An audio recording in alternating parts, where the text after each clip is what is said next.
జగ్గంపేట మండల కేంద్రంలోని ముదిరాజ్ సంఘం సభ్యుల ఆధ్వర్యంలో పెద్దమ్మ తల్లి దేవాలయ వార్షికోత్సవంలో భాగంగా పెద్దమ్మ తల్లి ఆలయాన్ని విద్యుత్ దీపాల అలంకరణలతోటి అలంకరించారు.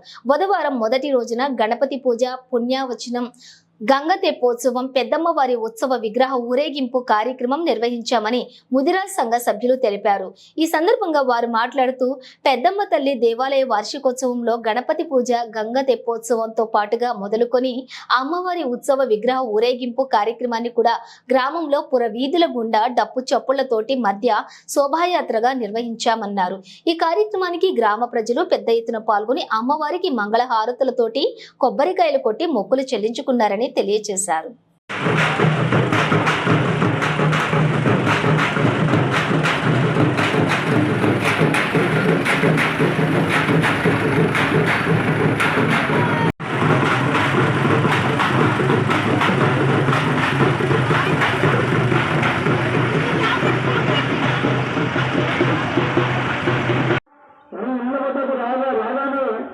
మీకు తోచిన విధంగా అమ్మవారికి నివేదన చేసుకోవాల్సిందిగా కోరుతున్నాం.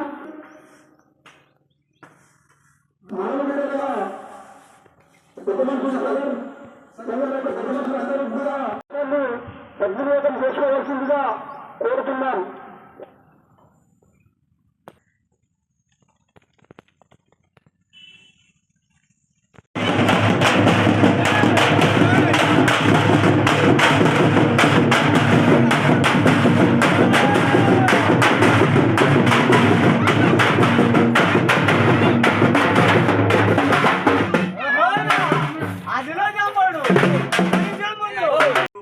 పెద్దమ్మ తల్లి వార్షికోత్సవ పండుగ వేడుకలు ప్రారంభమైనాయి. ముందుగా గణపతి పూజతో ప్రారంభించి గంగతిప్ప ఊరేగింపు వెళ్ళి మా ఊరు మలకచెరులో వదలడం జరుగుతుంది. అలాగే అమ్మవారి ఊరేగింపు గ్రామ పూర్వ వీధుల వెంబడి ఊరేగింపజేసి అమ్మవారి కృపకు అందరూ పూర్తులు కావాలని కోరుచు, అలాగే 4 రోజుల పండుగలో అందరూ గ్రామ ప్రజలందరూ పాల్గొని అమ్మవారి కృపకు పాత్రులు కావాలని కోరుచున్నాము.